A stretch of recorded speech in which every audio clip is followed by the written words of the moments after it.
نحمده ونصلي على رسوله الكريم اما بعد فاعوذ بالله من الشيطان الرجيم بسم الله الرحمن الرحيم رب اشرح لي صدري ويسر لي امري واحلل عقدة من لساني يفقهوا قولي۔ دن کے درمیانی حصے میں، وسطی حصے میں تھوڑا سا آرام کرنا قیلولہ کہلاتا ہے، اور یہ سنت ہے، اور یہ پورے جسم کو ریلیکس کر دیتا ہے۔ قیلولہ کرنے سے رات کی نیند بھی پرسکون ہو جاتی ہے اور اس طرح مکمل ریلیکسیشن حاصل ہوتی ہے، کیونکہ نیند کا نہ آنا بذات خود ایک سٹریس ہوتا ہے، تو قیلولہ اس کا علاج ہے۔ قیلولہ کا مطلب ضروری طور پر سونا نہیں کہ اس میں نیند ہی آئے، کیونکہ بعض لوگوں کو 15 منٹ میں نیند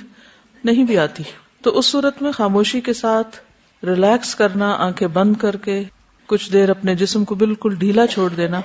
یہ بھی اس مقصد کو پورا کر دے گا۔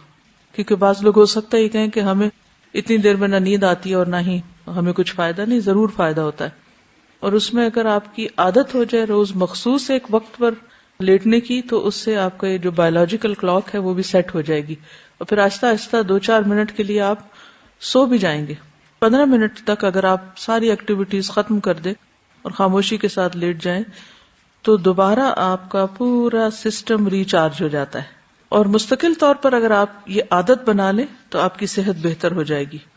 لیکن اگر آپ اس معاملے میں ارریگولر ہیں، کبھی کسی وقت کر لیا، کبھی کسی وقت کر لیا، کبھی تھوڑا کر لیا، کبھی زیادہ کر لیا، کبھی بالکل ہی نہ سوئے اور کبھی گھنٹوں سوتے رہے،